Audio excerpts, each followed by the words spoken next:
क्या खुशखबरी निकल के आ रही है कि अब उनका आर्बिट्रेशन नहीं होगा, जो कि इनका सबसे बड़ा हथियार है आर्बिट्रेशन का। साथियों, आपके पास पैसे हैं तो इनके पैसे दे दें और मरे हिस्सा आपको अपने गले से निकाल लें।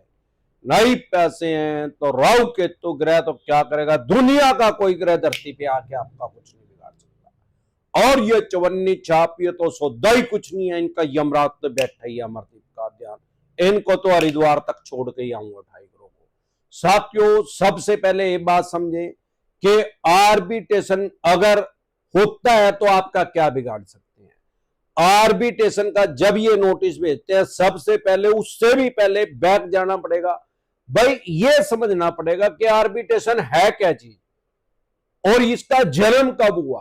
आर्बिट्रेशन एंड कंसोलेशन एक्ट 1996, जैसे कि नाम से ही पता है, लग जाता है कि 1996 में इस कानून का जन्म हुआ, आर्बिट्रेशन एक्ट का जन्म हुआ। अब बना क्यों भाई, अवस्थाविष्कार की जननी है, यह आपने सुना हुआ। 1996 से पहले भी तो केस होते थे, लोन डिफॉल्ट होते थे लोगों के, तो सिविल का केस कर सकते थे, जो आज भी आपके ऊपर कर सकते हैं। क्रिमिनल केस रजिस्टर्ड नहीं होता किसी भी कोर्ट में आपके ऊपर। अब क्या है कि हमारे देश में पॉपुलेशन तो बहुत ज्यादा है, उसके रेशो के हिसाब से इतने जजेस है नहीं। उस टाइम 1996 में भी, आज से 29 साल पहले भी, कोर्ट में बहुत ज्यादा रस था, बहुत ज्यादा भीड़ थी। उसको रस को, भीड़ को कम करने के लिए आर्बिट्रेशन एक्ट बनाया गया। भाई ये आपसी सुझाव आपस में ही कर लेंगे, कोर्ट की इनको जरूरत ही ना पड़े, कोर्ट से बाहर ही इनका समझौता हो जाए। तो इसके लिए आर्बिट्रेशन एंड कंसोलेशन एक्ट बना। अब बहुत से आदमी ये कहते हैं कि भाई मैंने तो आर्बिट्रेशन एक्ट पे साइन किए ही नहीं, मेरे ऊपर आर्बिट्रेशन कैसे इंप्लीमेंट हो जाएगा। भाई ऐसा है, नीम हकीम खतरा है जान। कुछ आदमी हमारे पास ऐसे भी आए कि सर हमने एडवाइस ले ली और हमने आर्बिट्रेशन का रिप्लाई कर दिया, वो किसी झोला छाप से मिलके लगा। जैसे झोला छाप डॉक्टर होते हैं, आपने देखा होगा, भाई बढ़िया डॉक्टर से दवाई लो, वहां तो पहले तो स्लिप बनवानी पड़ेगी, पर्ची कटवानी पड़ेगी, वो महंगी कटेगी। उसके बाद वो कुछ आपको लिख के देगा, भाई ये टेस्ट ले आओ करवा के, वो टेस्ट लाने पड़ेंगे, वहां पैसा लगेगा आपका।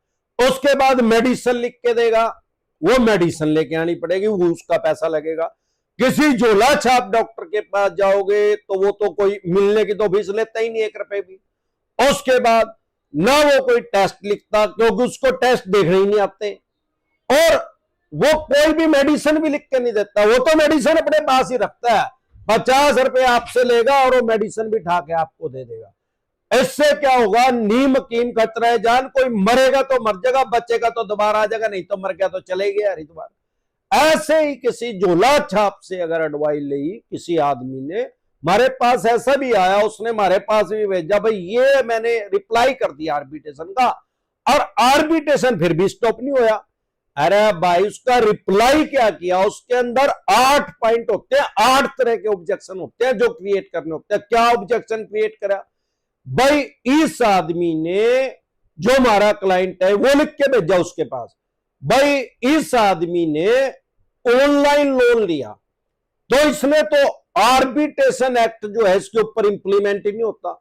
अब बताओ उसको बेवकूफ को, अरे आर्बिट्रेशन एक्ट इंप्लीमेंट क्यों नहीं होता।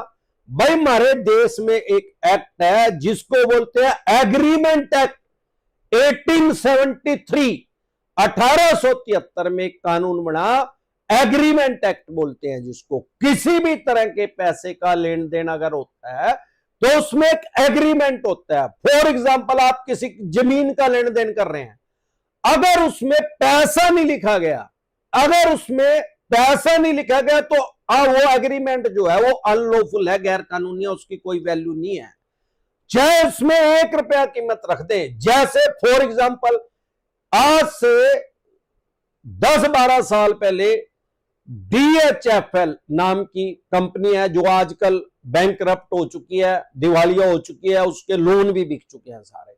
DHFL इंश्योरेंस के सेक्टर में आया और उसने DLF, जो कि सबसे बड़े बिल्डर है हमारे देश के, वो इंश्योरेंस का काम कर रहे थे DLF प्राइमरिका के साथ मिलकर, उन्होंने उसका वो खरीदा सारा DLF का हिस्सा, पार्टनरशिप, सिर्फ 1 रुपए में।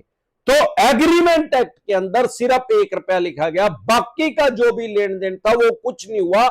वो जो भी उनका तामझाम था, भाई जितने पैसे डीएलएफ ने पब्लिक से ले लिए थे वो डीएलएफ के हो गए, और जितने बैलेंस लेने थे वो डीएचएफएल लेगा, और जो किसी का भुगतान करना होगा तो डीएचएफएल करेगा। और जितने भी ऑफिस थे, जो भी उसमें फर्नीचर था, जो भी कुछ था, वो सारा डीएलएफ ने उसको डीएचएफएल को दे दिया, क्योंकि IRDAI insurance development regulator of authority of India की एक गाइडलाइंस है, कोई भी आदमी अगर इंश्योरेंस का लाइसेंस लेगा 5 साल तक उसको मिनिमम वो काम करना पड़ेगा, 5 साल के बाद उसको सेल कर सकता है। तो हम लोन के भी सुपर स्पेशलिस्ट है और इंश्योरेंस के भी, क्योंकि ये दोनों आपस में जुड़े हुए हैं। अब जो एग्रीमेंट एक्ट है, अगर आपने ऑनलाइन लोन भी लिया तो आपने एग्रीमेंट एक्ट जो है उस पर साइन नहीं किया, कोई बात नहीं, आपने एग्री किया उसको, आपने उसको अप्रूवल दी, तो वो आपके साइन ही माने जाएंगे। अब एग्रीमेंट एक्ट के अंदर 50 तरह की टर्म कंडीशन लिखी रहती हैं, वो सारी बैंक एनबीएफसी कंपनी की साइड की होती है, और आपने उसको एक्सेप्ट कर लिया। ऑफलाइन लिया तो आपने उस पर साइन किया, या 100% साइन किया, 100% आपने उसके ऊपर साइन किया, उसके बिना कोई बैंक एनबीएफसी कंपनी लोन नहीं देती। हाँ, अगर ऑनलाइन लिया तो आपने अप्रूवल दिया, जब आपने अप्रूवल दे दिया, आपने उसको एग्री कर दिया, भाई मैं इसको मानूंगा, मेरे ऊपर ये इंप्लीमेंट हो जाएगा, मेरे को कोई इतराज नहीं है। उसके अंदर 50 तरह की टर्म कंडीशन लिखी रहती है, उसी के अंदर ये वाला था, उसके अंदर एक क्लोज है आर्बिट्रेशन का, कि भाई अगर किसी टाइम आपने किसी भी कारण से ईएमआई को डिफॉल्ट किया तो आपके आर्बिट्रेशन की प्रक्रिया आपके खिलाफ हो सकती है, और आपने उस पर साइन कर दिया या एग्री कर दिया, अप्रूवल दे दिया। अब आप उस बैंक एनबीएफसी कंपनी ने आर्बिट्रेशन की प्रक्रिया को स्टार्ट कर दिया, आप क्या कर रहे हैं, उसका रिप्लाई दे रहे हैं, उस रिप्लाई में क्या लिखा, भैया आर्बिट्रेशन एक्ट इंप्लीमेंट नहीं होता। अरे बेवकूफ है यार, नीम हकीम खतरे जान, बेवकूफों वाला आंसर दे रहे हैं उसका लॉफुल आंसर दो ना, ऑब्जेक्शन क्रिएट करो लीगल तरीके से, कानूनी रूप से। ये क्या है, वो तो फिर करेगा ही करेगा यार, वो तो आपका दिखा देगा भाई ये एग्रीमेंट एक्ट के ऊपर इसने साइन कर रखे हैं जी, और नहीं तो वो जो आपने अप्रूवल दी थी, एग्री किया था, उसका प्रूफ दिखा देगा, भाई इसके ऊपर तो आर्बिट्रेशन एक्ट इंप्लीमेंट होता ही है। अरे भाई उसमें 8 ऑब्जेक्शन है, उसमें आप क्या कह सकते हो, भाई ये जो अदर स्टेट में आर्बिट्रेशन कर रहे हैं ये अनलॉफुल है, गैर कानूनी है, या आप ये कह रहे हो कि भाई आर्बिट्रेशन में हम लिंक भेज देंगे, आप आ जाना, इसमें पेश हो जाना। भाई जब आर्बिट्रेशन एंड कंसोलिडेशन एक्ट 1996 में बना था, तब तो हमारे देश में नेट का जन्म ही नहीं होया था, तो वो एक्ट के अंदर ये कहां से एडमिट हो गया, उसके अंदर कब अमेंडमेंट हुआ, कब बदलाव हुआ कि आप कहीं भी अदर स्टेट में हमारी आर्बिट्रेशन की प्रक्रिया कर सकते हो। आप दिल्ली रहते हो मुंबई कर देते हैं, मुंबई रहते हो चेन्नई कर देते हैं, चेन्नई रहते हो कलकत्ता कर देते हैं, कलकत्ता रहते हो जम्मू कश्मीर कर देते हैं। आपको ऑब्जेक्शन क्रिएट करना है कि भाई जिस स्टेट में रहता हूं, जिस डिस्ट्रिक्ट में रहता हूं, वहां मेरी आर्बिट्रेशन कर यार, मेरे घर से 3000 किलोमीटर दूर क्यों कर रहा है। ये चाहते यही है कि आप उसका जवाब ना दे, और जवाब ना दे तो ये उसको वन साइड डिसीजन दे देंगे, एक तरफा फैसला दे देंगे, और आर्बिट्रेशन का उसको बैंकिंग की भाषा में, कानून की भाषा में अवार्ड बोलते हैं, अवार्ड पास कर देंगे। उसके बाद आपके घर का फर्नीचर अटैच करने के ऑर्डर दे देंगे, bed, sofa, TV, washing machine, cooler, AC, dining table, gas cylinder, चूल्हा, या आपका कोई व्हीकल है उसको अटैच करने के ऑर्डर दे सकते हैं। आप सैलरीड है, 50% सैलरी को अटैच करने के ऑर्डर दे सकते हैं। आपका किसी अन्य बैंक में अकाउंट है उसको होल्ड करने के ऑर्डर दे सकते हैं। लेकिन ये कब दे सकते हैं, जब आपने उसको ऑब्जेक्शन क्रिएट नहीं करा, 8 पॉइंट से 8 ऑब्जेक्शन क्रिएट नहीं करे, तब दे सकते हैं। अगर आपने कानूनी तरीके से, लीगल तरीके से 8 ऑब्जेक्शन उसके क्रिएट कर दिए तो वो स्टॉप हो जाएगा, रुक जाएगा। फ्यूचर में वो ऑब्जेक्शन क्रिएट होने की वजह से वो आर्बिट्रेशन कर ही नहीं पाएंगे। तो इसी तरह की या किसी भी तरह की कोई भी दिक्कत परेशानी आपको या आपके किसी भी यार प्यारे रिश्तेदार को लोन से रिलेटेड आ रही है, अगर आप मुझे अभी फेसबुक पे देख रहे हैं, फेसबुक पेज पे देख रहे हैं, इंस्टा पे देख रहे हैं, मोज पे देख रहे हैं, लिंक्डइन पे देख रहे हैं, हेलो पे देख रहे हैं, व्हाट्सएप चैनल पे देख रहे हैं, तो हमारा एक चैनल है यूट्यूब पे डिसेंट एडवाइस के नाम से, जिस पे मैं 3,500 से भी ज्यादा वीडियो डाल चुका हूं लोन से रिलेटेड। वहां डेली मैं लाइव भी आता हूं रात को 9 बजे। तीजो त्वारो बारो इतवारो, आंधियो तूफानो मीओ बारिशो खांसियो जुकामो नजलो बुखारो, लाइव में डेली आता हूं अगर अपनी स्टेट में होता हूं। ऐसा कोई प्लेटफॉर्म हमारे देश के अंदर नहीं है कि जिस पे अमरदीप कादियान की प्रेजेंस नहीं है, और ऐसा कोई प्लेटफॉर्म नहीं है जिस पे 50-60 हजार आदमी हमें फॉलो करते हो। हर ऐप के ऊपर लाखों आदमी हमें फॉलो करते हैं, 30 लाख से भी ज्यादा आदमी हमें देश विदेश में फॉलो करते हैं। क्या कारण है कि सबसे ज्यादा वीडियो अमरदीप कादियान डाल चुका है, 3,500 से भी ज्यादा यूट्यूब पे डिसेंट एडवाइस पे।